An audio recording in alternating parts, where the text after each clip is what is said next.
On les voit maintenant. Vous le savez, vous? Qui sont les bergers? Les gens de Abidjan. Oui, oui. Les bergers, les gens du Golfe. Les bergers, lorsque j'étais petit, je ne savais pas, je disais peut-être ce sont les cowboys américains. Mais il n'a pas dit les bergers des vaches, il a dit les bergers de moutons. Les bergers de moutons, comme ça, les bergers de moutons. Les bergers de moutons, les pieds nus, les oisifs qui ne font rien.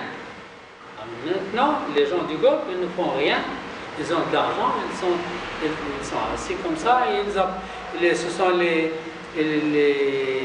les Asiatiques qui viennent de l'Inde,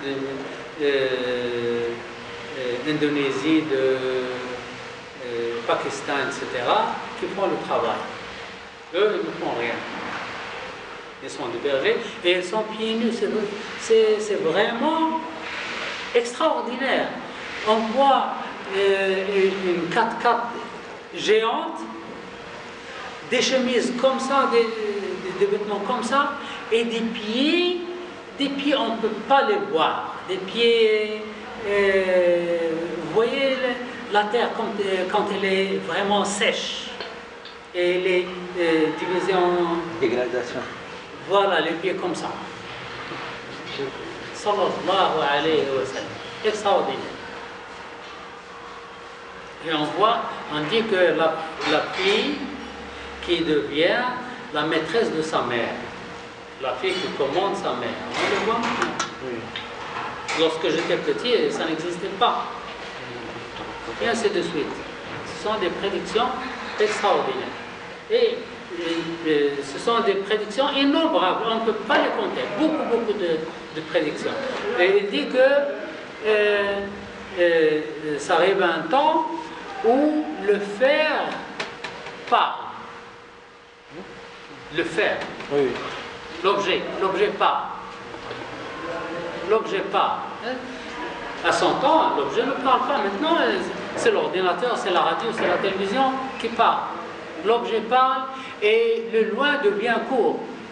C'est l'avion. Il n'y avait pas d'avion, il n'y avait pas de radio. Vous voyez? Et ainsi de suite. Al-Qibla.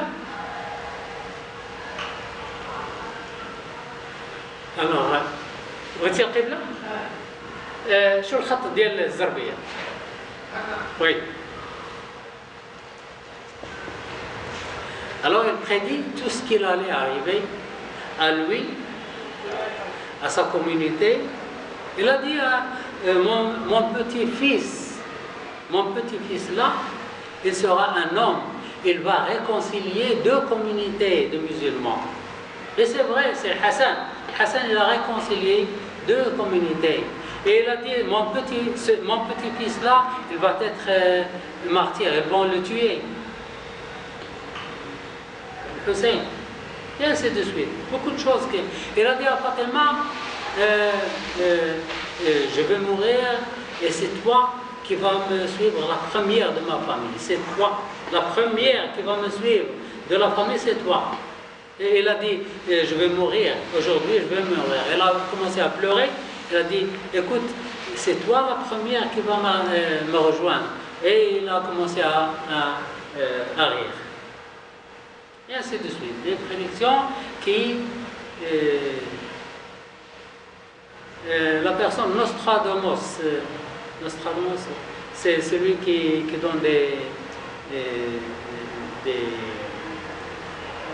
mots de sagesse.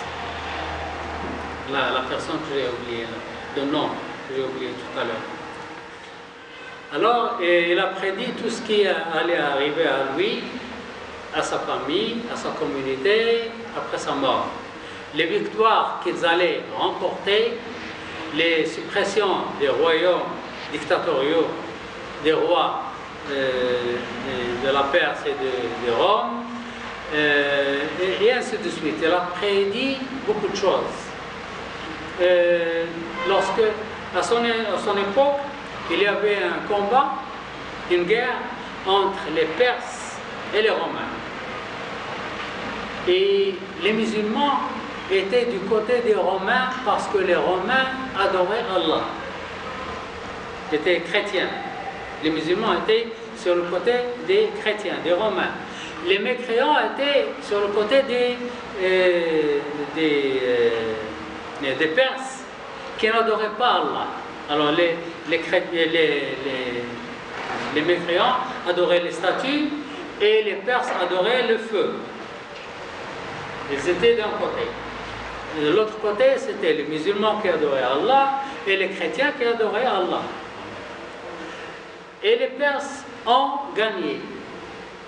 Ils ont gagné, ils ont éradiqué les Romains. Les Romains étaient finis. Et les mécréants étaient contents. Ils étaient contents et ils se moquaient des musulmans. Alors Allah subhanahu wa ta'ala a révélé le surah de Rome. غلبت الروم ألف لام ميم غلبت الروم في أدنى الأرض وهم من بعد غلبهم سيغلبون في بضع سنين. Les Romains sont vaincus et ils vont gagner la bataille dans quelques années, moins de 10 ans. Dans moins de 10 ans, ils vont gagner la bataille. Et les mécréants disent, non, c'est pas possible, il n'y a plus de Romains. Comment ils vont gagner les Russes? C'est pas possible. Et Abu Bakr a fait un pari. Abu Bakr a fait un pari avec Abu Jahl. Abu Bakr a fait un pari et dans moins de 10 ans, un pari de 100 chameaux. 100 chameaux. Dans moins de 10 ans, les Romains sont regroupés de nouveau, ils ont gagné la bataille et Abu Bakr a gagné le pari, 100 chameaux, et l'a distribué aux pauvres. Donc actuellement c'est permis de faire les paris, par exemple, les gens qui parient sur les matchs et tout, c'est permis de faire les paris. À cette époque, c'était permis, mais maintenant, si le pari c'est un jeu, c'est défendu, mais c'est interdit. À ce moment-là, le pari n'était pas encore interdit. C'est comme le vin, il était permis, mais lorsque les versets sont révélés, donc il n'y a plus de vin. C'est la même chose pour le pari.